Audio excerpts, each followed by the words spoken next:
He is safe, everybody. Oh, baby. Thank you so much for making me feel safe. Thank you so much for making me feel safe. So safe, love. Oh my gosh, you guys see her? I see you, baby. I see you. Do you guys see her? I see you. It feels so good to be seen, Oh, babe. yeah. Babadoo day. Oh my gosh, I hear you. Do you hear him? Hear him right now. Sing it, babe. I hear you. I hear you, love. Babadoo day. I hear you. Babe, it's not working. I don't think that they like it. Nobody likes it. Oh, baby. I don't think that it is okay. Everything's just going to shit, babe. I can't do this anymore. Baby. I got you.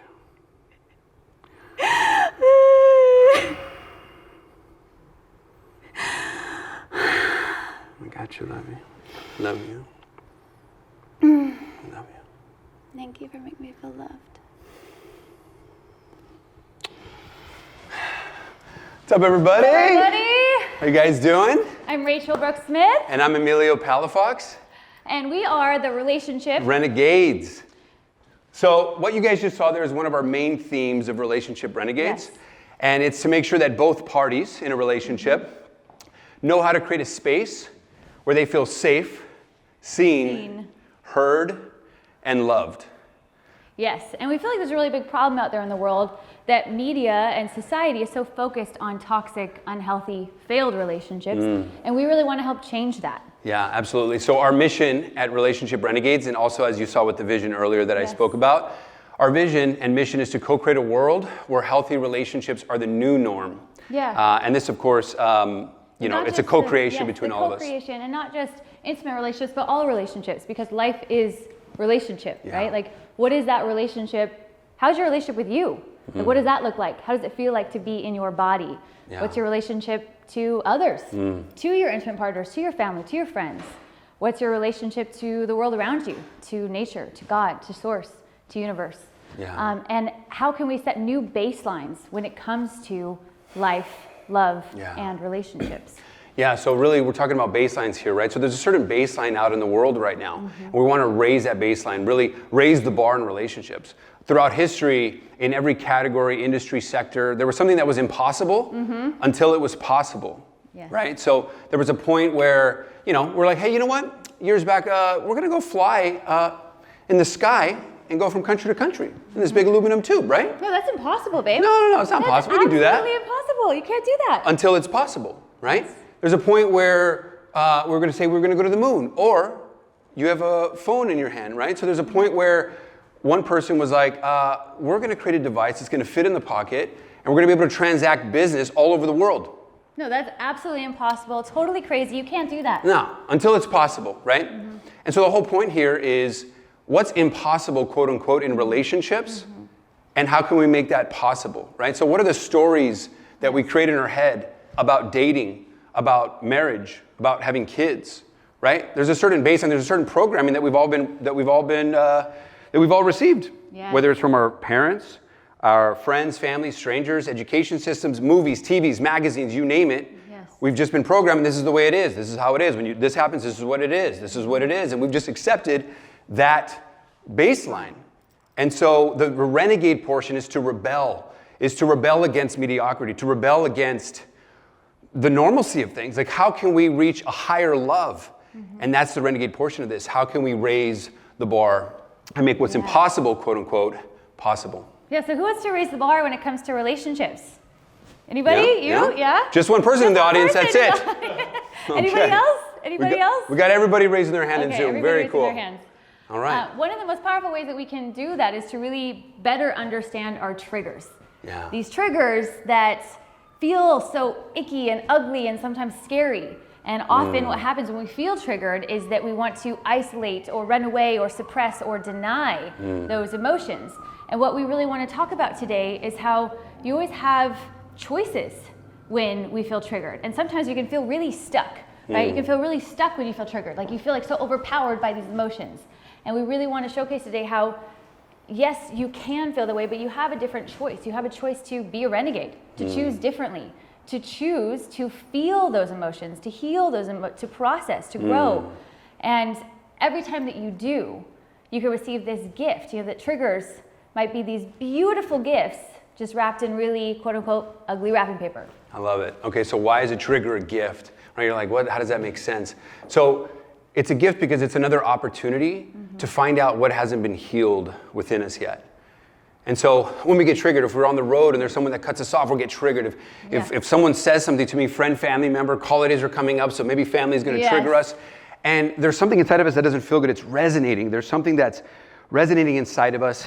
And there's this whole universal law of resonance that we'll get into and talk about and really dissect that. And it's really, the analogy would be tuning forks, but we'll get into that. And so the thing is, first step is the awareness, just like anything else, right? Okay, I'm aware that if I get triggered, there's something in here that hasn't been healed yet. Great. Well, what's step two? Step two is, well, how the heck do I remove that trigger? How do I remove that resonance so it doesn't resonate anymore? I don't want to feel that way. I want to evolve. I want to become better at my relationships, in my life, in all relationships, right? And so that's part two, and we're going to be giving you some practical tools that you can use right now when you leave to help along that journey to increase all of your relationships. So yeah, and to really understand again that to change the perception of triggers. That, this perception, when we feel those feelings, it's like, oh, I don't want to feel that. This is a bad thing. Yeah. And what if it's actually a good thing? What if we can ask those more powerful questions and realize that maybe every time we get triggered, it's just another opportunity to grow, to evolve, to heal, to connect on a deeper level. And if you do choose to lean into those emotions, if you do choose to be a renegade, then you will be able to unlock this gift, if you will, and understand yourself and other people, your most, the closest people to you, on such a deeper level that maybe you never even thought was possible. Babe, all the dishes are in the sink again. I told you, put the dishes in the dishwasher. Oh, babe, I'm working right now. I've asked you so many times and you never listen to me. Babe, all I'm asking is to put the dishes in the dishwasher. The sink it's a mess. Why are you bringing this up now? I'm freaking working right now. Because I've asked you like 20,000 times and you never listen to me. Oh my gosh, babe, I can do that after I finish working. No, you can't, because look at it. I can't focus. Babe, I always fix them after I work. Oh my God, I always do this. I'm the one who buys all the food. I cook it. So now it's my fault. Now it's my fault that the kitchen is dirty. I didn't do that. Babe, I don't understand why you bring this up right now. Like, I'm the one who got. I've asked you so many times. Pay for the house, pay for the. Listen. Babe, I feel like I'm Superman right now. I get the house, I get the car, I buy all this stuff for you. Like, can you just wash the dishes? You do everything, and I don't do anything? No, I'm just saying that. Like, I feel like I'm Superman with a lot of this stuff, and you're just bringing this up to me. This is a little. Babe, I can't do this anymore. Oh my God, this is freaking ridiculous. No, forget it. No, forget it. Oh. I just feel so angry and so triggered. Where's Juan Pablo when you need him? My trigger translator. I just really need help right now because I don't want to feel these emotions anymore. Ha! Yes! Oh, Rachel, huh? It's been a long time, huh? It has. Oh my God, it's been like, I don't know, like 2 hours or something, huh? Yeah, I know. What's going on? Are you getting triggered right now, yes? I feel so triggered. Oh, it feels good, huh? It feels good, yeah. Good at all. I don't like how this feels. Rachel, remember your training, yes? Okay. Remember your training, huh? What is my training again? All right, we're gonna wait a second right now because I'm feeling more triggers coming. Yes. We're good. Okay. Yeah, I think we're okay here. Okay. Okay. Rachel, we need to remember your training, huh? Okay, what is it again? Because all I want to do is just like run away right now, and I'm just so mad at him. Rachel, it's okay. We have a 3-step process, huh? Okay. First step. What's step 1? Número uno. Is to smile, huh? I want you to smile, Okay, I'm smiling. Yeah, let's get this nice little smile, huh? Okay, but it feels so fake. Like, why am I smiling? Yes, now? Rachel, the reason why we want to smile, huh? Okay. It's because we want to pattern interrupt, huh? Okay. We want to slice and dice it, eh? Okay. Yes, it's good, huh? Okay. Slice it. This is the slicing of the old programming, huh? Okay, I'm trying, but it feels so fake right now. All right, second thing is this, I Rachel. just feel so angry. You're smiling, Rachel, because it's something simple we can do, huh? Okay. Say it's simple. It's simple. We got all these crazy lives where we're, we got kids, we're rushing over here, we're like, what do we gotta do? First thing is smile, it's very simple, yes? Okay. Another reason, Just Rachel. smiling. Rachel, you gotta remember something. Okay. The other important reason we smile is because we need loving kindness for ourselves as we're on this journey together, huh? Yes. Okay, so this isn't like a fake smile. This is like just I'm loving on myself right now. Check these. Okay.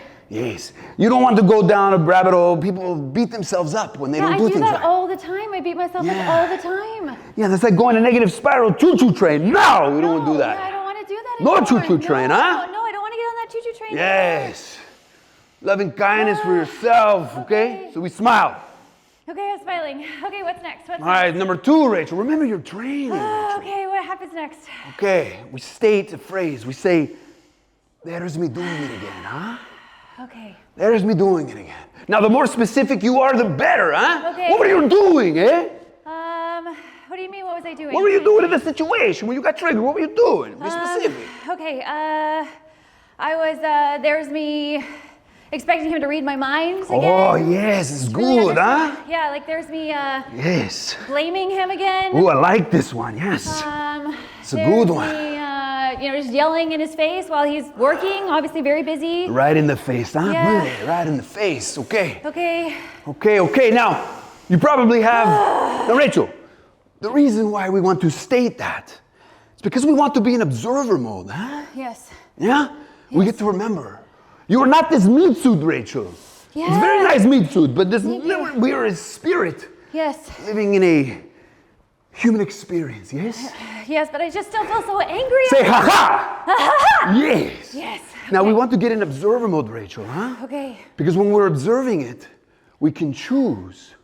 And choose differently, huh? Yes. Okay. And these are the reps, Rachel, huh? Yes. This is how we get bigger, faster, stronger. Yeah, I want to get bigger, faster, stronger. Okay, it's good. Okay. Okay. So now you know what you're doing, eh? Now, Yes. you probably have a lot of emotions coming up in the body right now, I huh? have so many emotions. I just feel so angry and frustrated Yes, and yes. mad, and like I just don't even know how to handle it right now. Yeah, a lot of emotions coming up in this beautiful body you have here, No, yeah? yes, focus. Okay, oh, yes, okay. Emotions, huh? What kind of emotions do you have? Okay, like I said, I'm angry, I'm sad, I'm frustrated, I'm so mad. I just want to yes. yell and scream, and I don't even know how to handle it. These are very good, Rachel. But I need you to focus. I need you to pick one for now, huh? Okay, What's one emotion? I'm gonna go with anger. I feel very angry right now.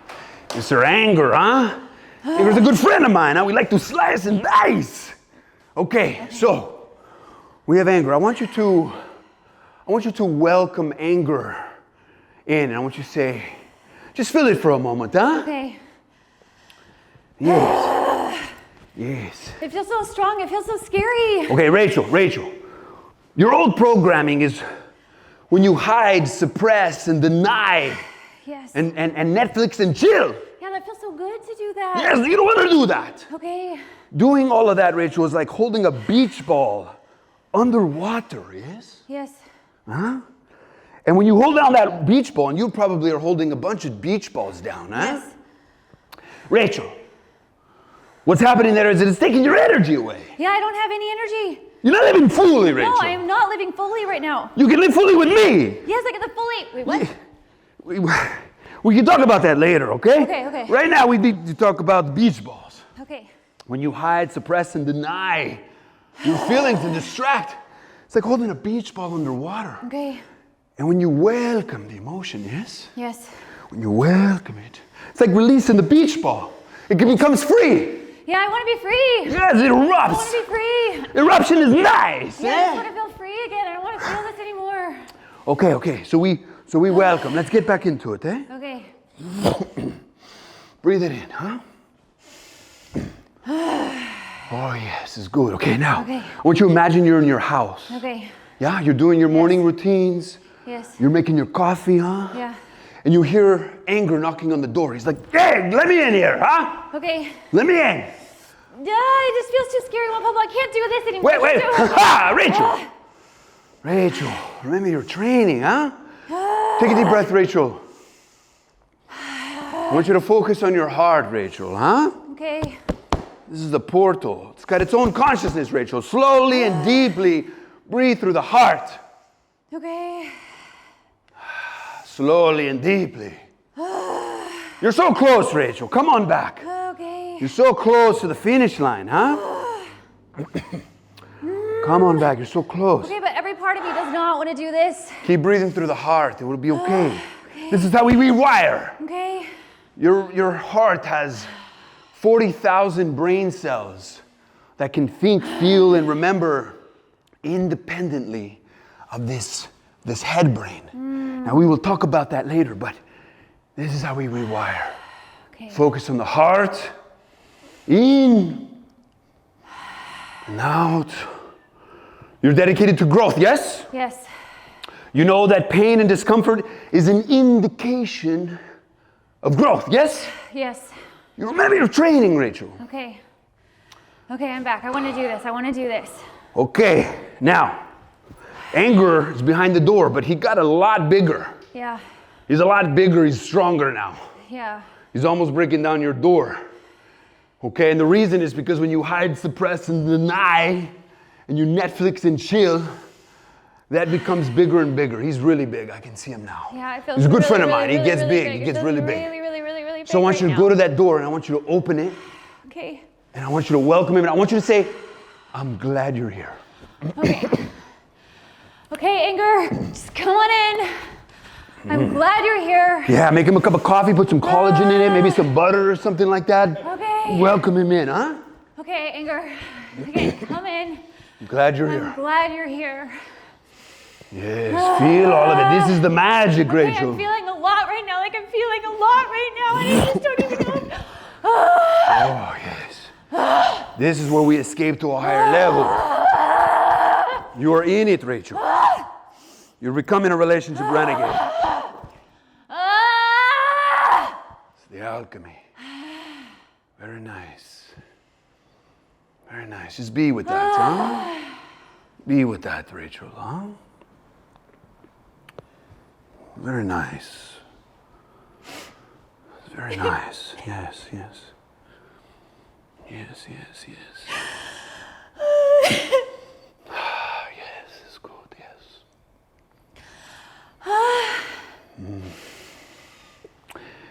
Yeah, see, what happens is when we welcome those emotions like anger, he doesn't want to come. When you invite him to the party, he doesn't want to be at the party anymore. It's like, yeah. And he leaves, huh? Well, I don't know. Tell me, where is he in the house? I don't know, I think he left. Yes. This is what I'm saying, Rachel, huh? When you welcome that, come on in, welcome to the party, come on in. He doesn't want to be at the party, Rachel. This anger guy, he disappears. I don't know how he does it, huh? But you did that, yes? Yeah, no, I'm having all these realizations about my past and my childhood and all these Yes. really powerful downloads, Juan Pablo. Oh, it's good, yes. When you remove all of that emotion, you process, you have more of a space to receive downloads, Yes. inspired thoughts, Yes, intuition, yes? yes, That's what we want, yes? yes. This is the guiding system, Rachel, huh? Yes. Yeah, I Now, feel like now.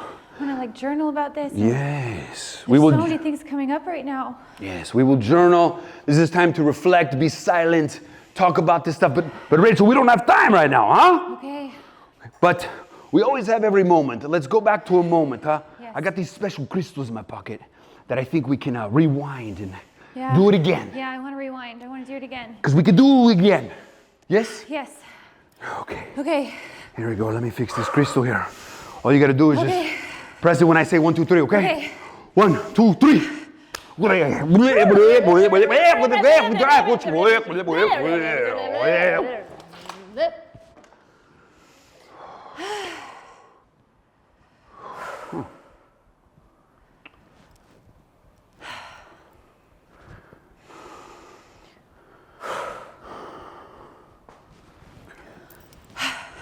Hey, babe.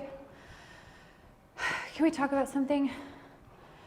Something that's been on my heart and my mind that I really feel like I really want to talk to you right now before I just explode.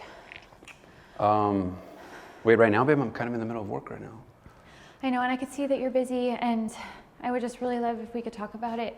It's really important to me. Okay, yeah, sure, baby. I mean, if it's important to you, like, I know we're committed to growth, so if this is a big thing, then for sure. I just got to say something. When we have these, like, difficult, challenging conversations, like, I get really scared. I'm like, just want to be vulnerable and say that, like, I think a lot of fear comes up in me because I'm like, I don't know what you're going to say, and, like, just don't like having these conversations. But I know that when that's happening, it's growth. So I just want to make sure that I create a safe space for you because one of the things that I love about you is that you're honest, and so I just want to remember that. So yeah, baby, please share what's going on. Yeah, so thank you so much for sharing that. And I know these kind of conversations can be challenging, and you can let go of that fear because there's nothing to worry about. I just have some really powerful discoveries that I want to share with you. Yeah, okay, sure, baby. So you know how we learned that triggers are gifts? Yeah, yeah. And you know how the other day I yelled at you because I was so frustrated because the kitchen was a total mess. Yeah, totally. Yeah, yeah. And well, I think I found my gift. Oh, amazing. So I've been working with Juan Pablo, my trigger translator, and he really helped me Wait, understand Juan Pablo. Yeah, don't worry about it. It's just this process that I go through with my trigger translator. Yeah. All right. He really helped me understand that some really powerful things about maybe why I was feeling so triggered. And I think, this is going to sound really strange, but I think I grew up around a lot of drama, around a lot of fighting, and I think that kind of became my comfort zone, became what I was used to. And even though I don't like it, I don't want that, I find myself often, picking fights with you to get back to my comfort zone. Like when things are going so well, I'll find myself finding ways to create drama just to feel that, like that hit again. Yeah. And I don't want that, and I want to work together to be able to create more love and peace and connection and catch that when maybe I start to feel that. And also that all I was really trying to say when I was so, frustrated about the dishes not being in the dishwasher was just that, I think I grew up in a home where my mom got really frustrated when the dishes weren't in the dishwasher, and I used to see her, and it used to make her really angry. And I think I might have picked up this story that that was so important that we had to do that. Otherwise, it kind of just like it gave her anxiety, it gives me anxiety now too. And I know it sounds silly, but it's just something that is, and I want to work on it, and I want to work on it together. And that it is. I do want the kitchen to be cleaner, but I know that we can work on it together, and that I know there's some really deep things that I'm still unraveling. I just want to work on it together with you. Wow, baby, I don't know what to say. First of all, thank you for sharing everything you did. I know that must have been hard for you. How amazing that you found that gift. I know that we've been on that journey of okay, every time we get triggered, we got to figure it out, whether together or by yourself. I'm glad that you were working with Juan or some process, something like that. Yeah, I'm glad that you were able to identify what that was. So that's amazing, baby. I've been also working a lot, and something when you were sharing that, something came up for me. Is it okay for me to share? Wow. So man, we've been going through so much, right? All this pain and uncomfortable, but I know that that's what we signed up for. We committed to growth, and I know that pain is an indicator for growth when we're doing this. And I kind of leaned into that. When I leaned into that, I've been taking these courses from Renegades, kind of a cool company. Yeah, it sounds really cool. And I've been learning, I've been looking the man in the mirror more than ever. And I've just been finding out that I've been out of integrity with myself. And I feel like I've been out of accountability with you. Because I say I'm going to do something and I don't. And I don't feel good. And then I feel lack of self-worth. And then I spiral into this I don't know, a negative choo-choo train. I don't know why that came to me. It's just, and I just feel I don't want to disconnect. I want to connect. And so I just feel I want to say that I want to be better. And I wanted to just say that I hear you, and that I want to show up not only just with something small like with the dishes. Because look, I can totally just wash the dishes here. If that's something important to you, I want to make sure that that's important to me. Because I could put on a podcast and listen to dishes, and it actually clears the monkey mind, and that's a whole nother conversation. But I'm glad that we were able to share this. I think we should do this more often. I certainly need it, because I'm creating stories all the time of what you're doing. Me too. But yeah, thank you so much, baby. This is good. This is the first step, and then we keep going. Yeah, thank you so much, Magda. Oh, you're welcome. I love you.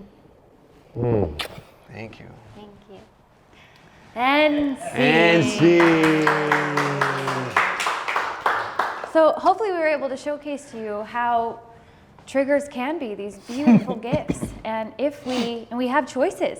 Sometimes it can feel so scary, and as you saw, sometimes all we want to do is run away and isolate and just do anything we can to not feel those powerful emotions. Yeah. But what we really hope to do is to change the perception of our triggers, that they're not a bad thing, that they're actually a really good thing, they're a beautiful thing. And the more that we lean into those triggers and almost be like, okay, this is it, I know there's an awesome gift, all I have to do is just unravel it to find that gift. And when you do, when you make that choice to lean in, that there could be this understanding of self, understanding of others on such a deeper level that allows you to connect to yourself and to the other person in a way that you never even knew or thought was possible before. And so back to the law of resonance and how maybe that plays a part in kind of dissecting that a little bit more. So has anybody heard about the law of resonance before by show of hands? It sounds familiar. Sounds familiar a little bit? Yeah. Also, I can't see over here, but I'm saying this is the law of resonance. I'm curious if anybody has heard about it. Also, a great analogy that I could talk about right now is, has anybody played around with tuning forks at all? Yes? Yeah. Yes? Okay, 2. And the reason I bring up tuning forks is because, and so for the majority of the people that haven't played with tuning forks or know the law of resonance is a universal law. It's like gravity, right? Like if I drop something, it's going to fall. It's just what happens. There's a great quote by Nikola Tesla that says, if you want to know the secrets of the universe, think in terms of vibrations, frequencies, and energies. So we are that. And so with the tuning fork, for those that have not played with a tuning fork, it is abiding with the law of resonance. So if I have tuning forks A, B, C, D, E, F, G right here, and let's say in the room way back over there, there's also tuning forks A, B, C, D, E, F, G. Okay? And what the tuning fork looks like, it's like a metal fork. So it goes like this, and then there's a little pico at the end like this, okay? Now, if I held up, out of all of these, if I held up tuning fork A, and I stroke that tuning fork, it's gonna start to vibrate, okay? Now, can anybody tell me, just guess, what's going on with those tuning forks over there? Anybody? You probably know, so maybe we'll... Maybe it'll pick up the vibration. Yeah. Okay, which one would it pick up? The A one. The A one, Yeah. great answer. So as soon as no one's over there, no one's touching those, but as soon as I strike A starts to vibrate. Wow. Automatically. Yeah. Now here's the thing. So this is what happens. This one starts to resonate. Let's say it's got triggered a little bit. That one automatically starts getting triggered, resonating, right? Okay. Now let's make this raw and real for everybody and pertain it to the sketch we just did. Yeah. So you want to talk about a little bit about... Well, and understanding that, we pick up these tuning forks, if you will, anytime we didn't feel safe, seen, heard, or loved. You could also call that if you went through a trauma. Yeah. But I think that word trauma feels so big, but it's not. It really is any time you didn't feel safe, seen, heard, or loved. And a lot of times we just don't know that. We're not consciously, like as a kid, like, hey, I didn't feel safe here. Like, it just kind of happens, and we don't know until we do the work. Yes. Now, what happens non-consciously, think about you have a filing cabinet inside of your body, and every time of what she just said, you're storing these tuning forks. A, B, C, D. You're just storing all these tuning forks non-consciously. You're just storing all these things. Yeah. So you're going and walking around life, and this person or you or me says something, and all of a sudden D starts to vibrate, or V starts to vibrate, right? And you're like, oh, why do I feel this way? It's because there's a resonance there. There's something there that hasn't been healed yet. There's something to look at. Be like, why am I getting triggered right now? Why am I so angry? Why am I so sad? Why am I so frustrated right now? Yeah. Because Right? here's the thing, if it, we'll dive into this a little bit more, but if, say someone says something to you, you could be like, oh my gosh, I feel so triggered right now. Someone could say that same exact thing, and if you didn't have that resonance, it wouldn't trigger you. You wouldn't feel all those feelings. And so that trigger is a really good indication of like, ooh, there's something here. And it's for us to unpack, and there's lots of layers. Yeah. Like there's lots of layers to unpack and uncover and unravel. And it's this discovery process of self. And to make it real with the sketch, right? So my character, there's lots of different things going on in what she was going through. If you grow up in a home where there's maybe a lot of fighting, right? A lot of drama going on, whether we see it at school or at home or wherever, we might pick up this tuning fork that is almost like this. We can get addicted to those emotions, right? You can get addicted to the feeling of, because it's adrenaline. It's addicting. It's this like high. It's what you're used to. Yeah, it's what you're used to. It becomes your comfort zone. And As so weird a as lot of that people sounds. that, even though they don't want, they're like, why am I picking fights? So I don't want this.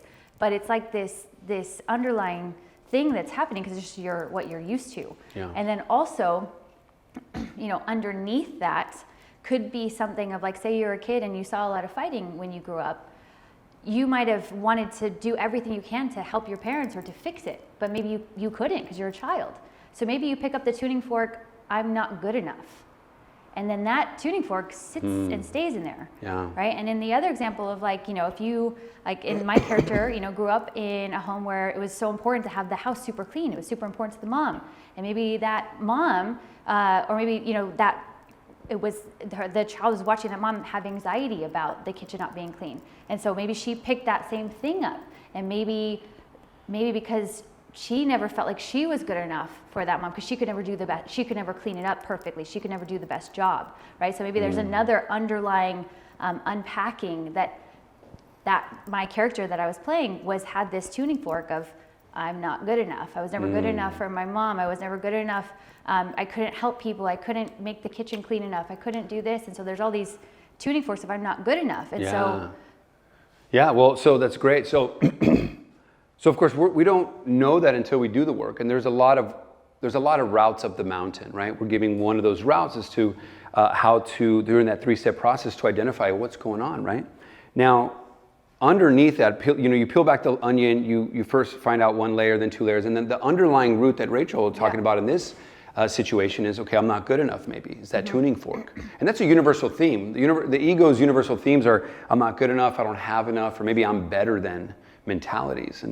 And so to stick with I'm not good enough tuning fork, for me, I also grew up in a domestic violence type household, and always saw fights too, so I resonate with that. And same thing like she said, I also felt like I couldn't do anything. We didn't have a lot growing up, so I felt like I'm not good enough, I don't have enough, and I wanted to like not be that. So the intention was good, so I went throughout my life trying to be a Superman, if you will, for a relationship. And I listen to the societal norm right now. It's like, you got to get this car, you got to get this house, you got to get this suit, you got to have this job, you got to have this much money, this is what you should say, this is how you should be, and all this stuff. And, excuse me. So all this time I'm building an avatar of what I feel this person is going to fall in love with. But it's not me. I'm just abiding by what does movies say in magazines and what is going on. But it's coming from a place, like it show up good, I could provide, I can do all this stuff, but it has a shadow side to it. The Superman could do good things, right? I could show up and I'm paying the bills, I'm doing all this kind of stuff, I'm providing or whatever it may be. But why did I become Superman? For me, it was because the shadow side, which is, it's coming from a place of I didn't feel good enough. So I'm going to put on this armor, I'm going to put on this character, I'm going to put on these masks of like, I'm so great because I don't feel good enough, so I'm going to do everything I can. And so I still have a tuning fork that I haven't removed of I don't feel good enough. And so regardless of the people's situations, if she's got that tuning fork housed in that filing cabinet because of what she said, I also have that tuning fork filed in because of my tuning, in my filing cabinet. So we both have tuning fork A, let's call it. Tuning fork A is I'm not good enough. So when she says, hey, you have to do the dishes or whatever, she's striking tuning fork A. And I have tuning fork A. So I'm like, what the heck? And I'm getting triggered and I'm going to bite back and then we're going to add more wood to the fire and it's fight, and toxic. Because we're just resonating each other. Right? And so this is happening constantly in an unconscious manner. And it's none of us' fault. It's just we have those tuning forks and they're resonating, right? So now and the beautiful thing is that we can process that, heal that, and take that tuning fork out. Right? And that's what and if you do that, right? So if I had healed that part of me, or if he had healed that part of me, say I started yelling at him and about the same exact situation, kind of like what we saw a little bit in the second piece, was if I come at him and I'm yelling at him about something, if he didn't have that tuning fork anymore, he would be able to see beyond. He would be able to see beyond, and he would be able to have compassion for me. He'd be able to listen and hear me and hold space for me because it wouldn't trigger him. And so, there's a quote out there, right? Like, hurt people hurt people. Right? Healed people heal people. And so if I'm not getting triggered by her yelling at me or screaming or whatever she ends up doing, and it can go both ways, but in this example, she's screaming at me. I'm not getting triggered, but I'm like, man, she must be really hurting right now. She needs love. She needs compassion. I may even honor, and this is a whole nother workshop, but some people just have intense energies. So I just honor that she has an intense energy. And there could be a lot of stuff going on in her life. And I'm just like, I hear you, babe. Like, how can, like maybe ask a powerful question like, how can I best support you in this moment? And just breathe with her and be with her. And as you can probably see in our shirts here, be the love. One great way, of course, when people have removed that tuning fork is just to be love and to send love.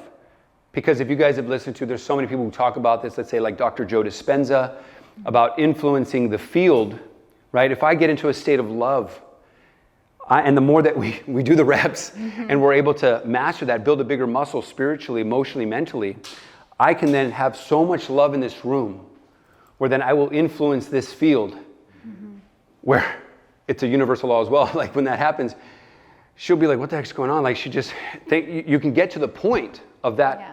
It's not even mastery. You can get to a point where you're influencing the field so much where that person rises up to that energy. Yeah. And you can, and the biggest thing is to create that space where that person feels safe.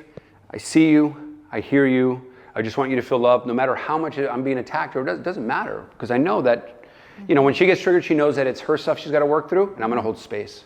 Yeah. If I'm getting triggered, I know I got to look the man in the mirror. Why am I getting triggered? And she's going to hold space. What do I need to do, babe? Yeah. And then we're both committed. Do we do this separately? Do we do this together? Do we get Juan Pablo in the mix? Yeah. Right? So like, whatever it is, I think it's great to like have that understanding together and say, how can we work through this? Because the safe space is there to remove that trigger, to remove that tuning fork. And to really understand that these triggers are, that we pick up a trigger. Part of the whole process of this life experience is that we're these souls in these, like we call them, meat suits. And every time, you know, your soul will manifest different experiences so that you can heal those triggers. And it'll keep popping up in different situations, different patterns. That's why people often say like, oh, I keep ending up in the same kind of relationship, or I keep ending up in the same sort of situations. It's because it's still there. And we haven't done the work yet to really unpack, unravel, and remove that trigger, so we and understand how to make different choices, right? That we can be that renegade, make a different choice. And rather than react, we can do the 3-step process that we talked about that we'll go into to really help as one powerful way to remove that trigger. Maybe we could break down that 3-step process. Right before, I just want to kind of add a little bit to what you said. The soul absolutely the soul wants to expand. We have that, and we continue to limit ourselves in the old programming, thoughts, feelings, emotions that we have. The soul wants to expand, and it will absolutely continue to create experiences in our life that feel uncomfortable, but as we probably know in this room, if you're here, you probably know that it's happening for you, not to you.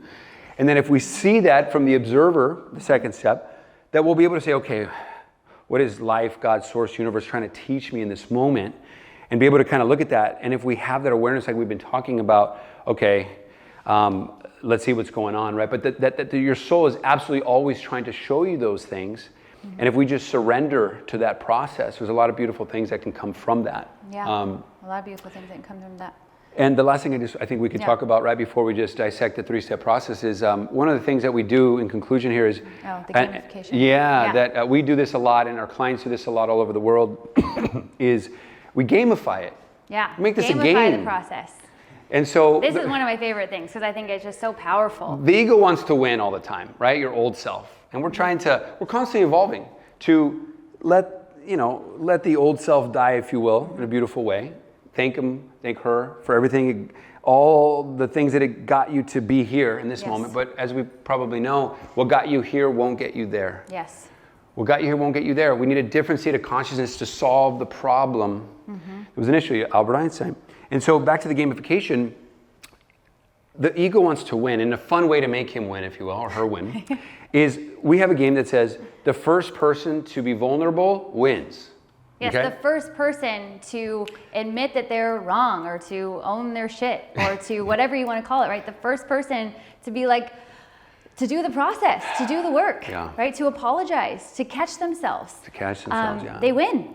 They win the game. And especially, if you have that ability, whether it's just with yourself or with your intimate partners, or you make it a game with your family, your friends, but just to talk about the possibility of making it this game, so that, because otherwise, it does get so challenging sometimes. When you feel all those powerful emotions, like it can be like just so intense that every part of you is like, oh, I just am so mad at this person, I can't even take it, I just want to run away or never want to talk to them again, or like, but every time we do that, we're choosing disconnection, we're choosing to isolate, and but it will continue to show up in our life until we do, so we might as well just face it then and there, and because we'll keep repeating the patterns until we do, and we're trying to say that we don't have to get to this point of like rock bottom, or like it can get harder and harder and harder until we learn the lesson, or and then we're learn it right now, or we can be proactive about it and not have to learn in a crazy life event where we then have to look at ourselves even more in the mirror, because it's all about that. And I think the gamification becomes fun. Initially, it can be challenging. Like if you start to work out, right, and you're like, I don't want to work out, right? By the second or third day, you're like, I got a little bit more energy. I'm sleeping a little bit better. Yeah. You start off with the 20 pounds, then you get to the 30 pounds, you get to the 35. Same thing here, right? So I'm like, no, I'm going to run away. This is whatever. I'm like, okay. Breathe. I smile. Breathe. There's me doing it again. We'll break it down here in a bit. Welcome the emotions. I get to a place, I'm like, okay, babe, look, babe, yes, I was being passive aggressive earlier. I feel like there was some manipulation there.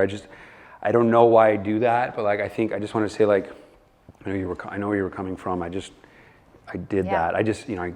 Whatever it is. Yeah. And what happens when I share that? Yeah, and anytime, the beautiful thing about this game is that, like we talked about before, influencing the field. That's what influences the field so much. Because if you can be that person that admits or like owns your stuff, all of a sudden, like if I'm so mad at him, we're both so mad at each other, he comes to me and he's like, you know what, I went through my process and this is what was going on and I see you, or whatever it is, right? All of a sudden, I'm like, oh my gosh. How do I look to you? You're like so sexy. Like, it's like every time that happens, it's almost like you get to fall more in love. You get to fall more in love with the person that you're interacting with, and also with yourself, because and vice versa for her. I mean, like, oh my God, and it's this positive ladder. Like, sometimes I do it, or sometimes she does it, or sometimes she wins, or I win. Quote unquote, and we're able to. It's a courageous thing, right? And every act of courage leads to more confidence. Every act of courage also leads to more self-love. Like we are able to really get to know ourselves at such a deeper level. So it's this, again, there's so many beautiful gifts. It's like, it's never ending.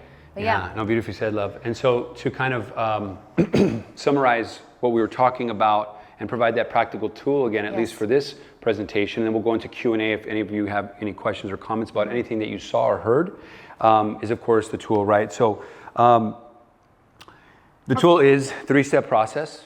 And the first step, of course, is to smile, right? And to reiterate them, why are we smiling? Something simple to do real quick. It's giving ourselves loving kindness right away. We're catching ourselves. As soon as we catch ourselves, oh, I'm doing this again, or whatever I don't want to do, as soon as we catch ourselves, smile. Pattern interrupt. You're just constantly pattern interrupt, right? Something simple to do, pattern interrupt, and it's giving yourself loving kindness, not beating yourself up. Because if you beat yourself up, I did this again. Oh, you're just going to go negative. You're backing up. You're backing up. We can only heal with love. I've tried so many times to heal with hate and judgment and comparison. It never works. So we can only heal with love. So we might as well be kind to ourselves on the journey, because we don't know. Yeah. We never know until we know. Yeah. And so having that compassion is so important. Yeah. It's the only way. So we smile. Second thing is there's me doing it again, right? The more specific, the better, right? Oh, there's me. You can say it out loud if you're by yourself in a room, or you can just say it internally. You're driving. Yeah. Oh, there's me doing this again. And again, you're smiling. It's like you're just observing it. You're just observing yourself, taking yourself out of like, I'm the meat suit, I'm my feelings, I am my emotions, I am my thoughts, because you're not. You are not your body, you're not your mind. That's a whole nother conversation. But you're just observing, like, oh my gosh, look at the thoughts and feelings and emotions I'm having right now. Wow. Look at these things that I'm doing. Yeah. Oh my goodness. And those are just the reps, right? Constantly getting out, so that you can see. And the light is so bright over time that you're like, wow. My decision point starts to increase. Expand. So then when you react in a half a second in doing that practice, all of a sudden you're like, wow, 5-10 seconds go by, you're like, I'm going to go right.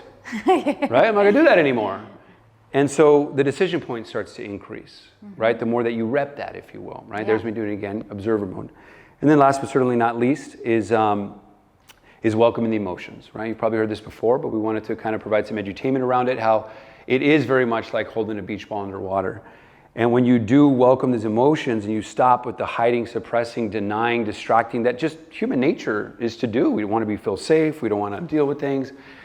It is like holding a beach ball underwater. And as soon as we welcome that, as uncomfortable it may be, just know that the pain is an indicator for growth. You know that you're in the work. And you have to realize that you know what's on the other side, which is bliss, love, and connection all the time. Yeah. And so when you do that, it frees up and practice this. Yeah. And it takes work. So you'll feel it most likely the first time if you really feel it and let that energy pass through, because it's just energy. It's just energy.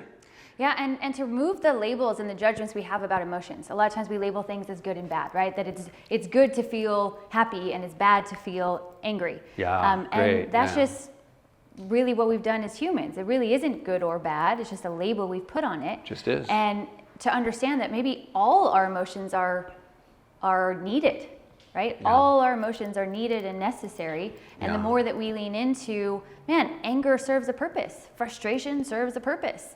Sadness serves a purpose.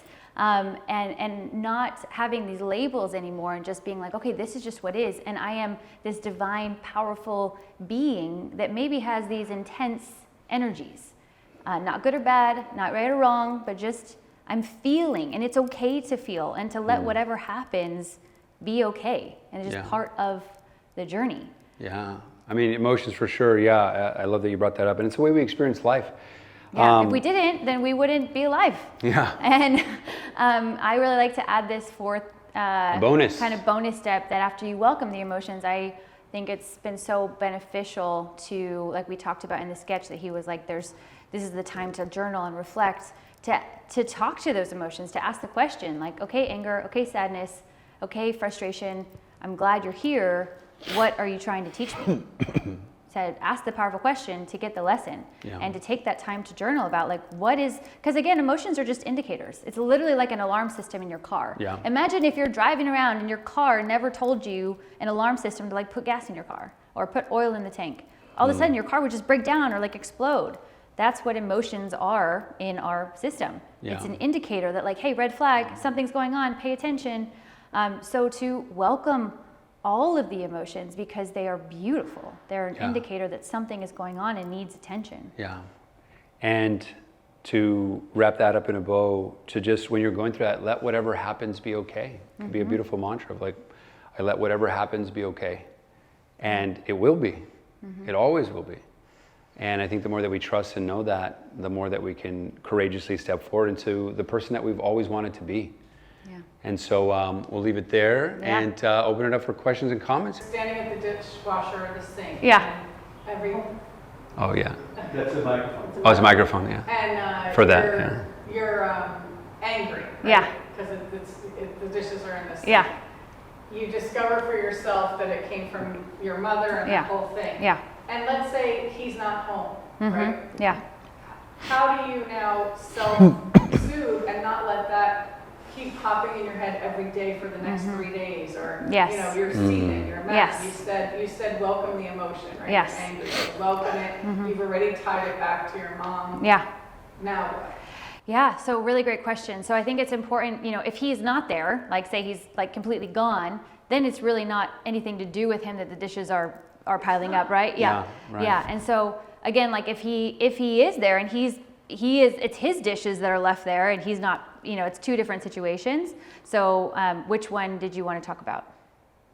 Let's say it's somebody on the street said something that got you. Yes. Meaning it's not a relationship. It's just to self-soothe. Yeah. So again, the understanding of, okay, there's something resonating here, right? It's from your mom. You figured it out. Yeah. So once the powerful thing is once you use that 3-step process, once the awareness is first and foremost, right? The awareness is huge because it's like, I'm feeling stuff. There must be something. There must be something here. Let me look into this. Let me like go in my space and like take some breaths. Like we said, the step 1 of showing yourself loving kindness and whatever that looks like for you, whether that's a smile, whether that's like, I'm going to love on myself. I'm going to just like show myself some loving kindness, have compassion because I'm a human in this crazy life and there's a lot of stuff going on and I'm feeling a lot right now. So to really just like love on yourself like you would your child, like a little baby, to really like love on you. Step 2, to be like, okay, what's really going on here? If it was something that if someone else said something to you, right? You're like, ooh, like the second step being, there's me doing it again, being like the labeling of what's going on. There's me going back to I'm not good enough, and yes, or to there's me not having compassion for someone that might be having a really hard day. Maybe that person that said something to you has nothing to do with you. Maybe it's because they're just hurting. Right. Yes. Not all the Yeah. Yes. and Yeah. all the stories we make Yes. up. Yes. Yeah. But then the next day I'm like, no, he's just a jerk. Or he's just, that was so rude. Like, Yes. Right? Yeah. That's what I mean. You're at that point. Where Yes. You've gone to, okay, it was what I was for. But then I keep popping in my head. Yeah. Yeah. So. I think you want to say something. So, Yeah. So there's two things that are coming up, and one, first I'll bring an awareness piece again, and then kind of do a follow up from what you're saying right now. And the awareness thing that I want to bring up right now is another great thing that we like to call realities versus actualities. So when we're experiencing emotions, if we get triggered and we're having an emotion, whether it's by a stranger in the street or whoever, got triggered, I'm feeling all these things within me. When we have that, we are immediately blind. We no longer can see what's actually in front of us. Because, what's the first example comes to my mind? Let's say growing up, I ride a bike. I was told, hey, go ride a bike at night. I'm like, okay, I'll ride a bike at night. And I'm riding a bike through the park at nighttime, and I fall, right? I'm like, dang it. Next day, I'm like, I'm gonna try this again. I go at nighttime in the park, and I'm riding my bike again, and I fall. Let's say that happens for a few times. Then I can grade it myself like, oh my God, every time you ride a bike in the park at night, you fall. Right? It just becomes like, this is what it is, right? This is my internal reality, right? Throughout your entire life, the reality, because you have a certain reality, you have a certain reality, I have a certain reality. We all have these different lenses, these glasses, perception. And my perception of how I see the world is it's internal, of the thoughts, feelings, emotions, experiences, people I got through, right, is how I understand the world and see the world. And so when someone says, hey, you want to go and ride a bike at night? Are you kidding me? You're going to fall. What? No, you're not. I ride my bike all the time at night. No, you don't, dude. You fall. That's what happens at night. Right? So it's like you have this internal reality of what's going on. No, this guy is wrong. My husband is wrong. And it could be right or wrong, and that's the second piece we'll talk about. But we have to acknowledge and be aware that as soon as we're getting triggered and we have emotions, we're blind. Because we're going within about all the thoughts, feelings, emotions that are all from the past. They're all from the past. So then we're just seeing past, present. We're not seeing present, future. We're not seeing actually what's around us. And so the first step process, smile, there's me doing it again, just breathe, welcome the emotions, and when you welcome it, it goes away, right? The anger that was in the as soon as you welcomed it, and you'll see, the more that you welcome and you practice, the more you welcome whatever is going on, it goes away, and you're like, I don't have that anymore. And at that stage, you're clear now. You're clear to actually see the actuality of what is actually happening in front of you. Then you're like, oh shit, you know what? I didn't think about this, but whatever it is. And you have this download, you have this aha. But that aha is going to be different for everybody. But that aha is your higher self, source, God, universe, whatever you want to call it. It is connected with you.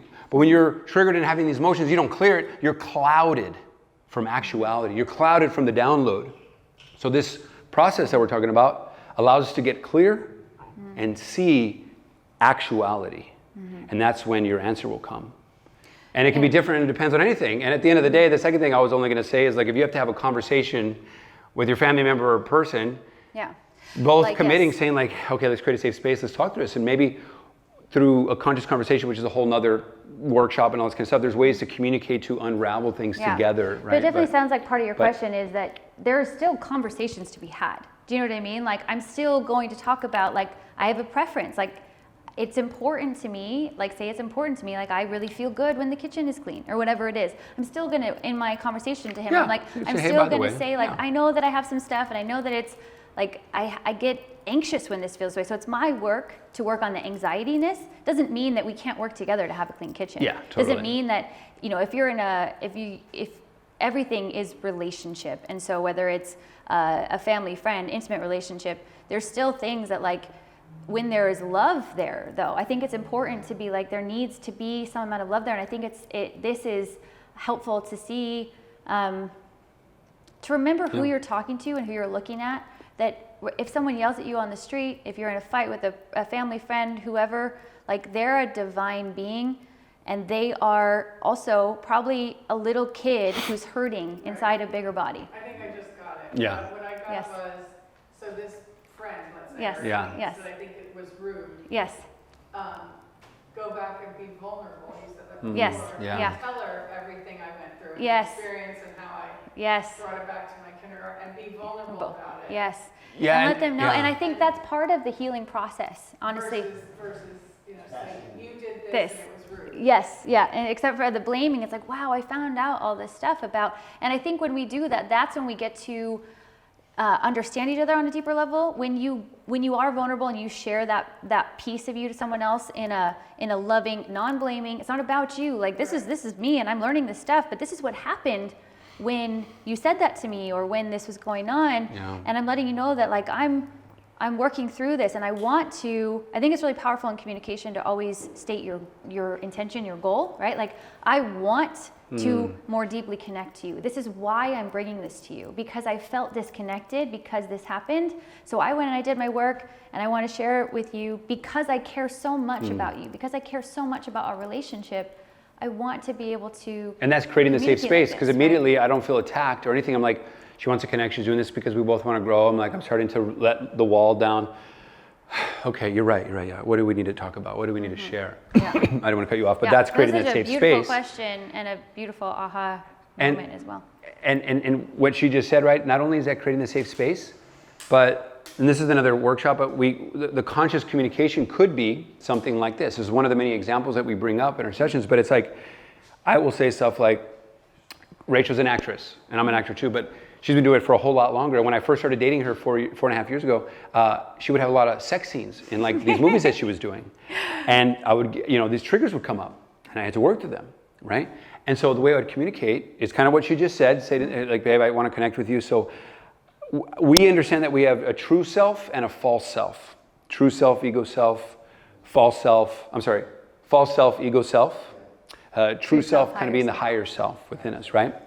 So we both know that we both have those. And I'll say stuff like this. Again, putting it outside of us. I'll say, babe, man, I am creating a story. Like my false ego self, because she knows my true higher self. She knows that. She sees me. But I'm like, my false ego self is creating this story that like, you like this guy and you're like, you're being all this kind of stuff. And I'm feeling like a lot of like anger because of a lot of stuff that I've been through in the past that you know about. Like so anger's coming up and like I'm creating this story about all this kind of stuff. So we put it outside of here. And so she gets to look at it and be like, oh, wow, that's interesting that you have that. And she grabs it, right? She's like, well, it's interesting you have that. No, that's not going. Thank you so much for bringing that up. Like, actually, it's doing this and this and this. And it's like, oh, we get to like play around with this and be like, isn't that crazy? My higher self knows, but we're able to like put that out. Like, man, I got triggered and this is what the story I was creating. Because, that's the number one human impediment is that we're in our heads. Constantly creating stories of either the past, which is depression, the stories are running us, or in the future, hoping, wishing, praying, or maybe afraid of what's going to come next. Anxiety, great, awesome. Never in the present, right? So if I'm up here constantly, I'm not here. And so I always just bring the story out in that situation. So I don't know if hopefully that helps too.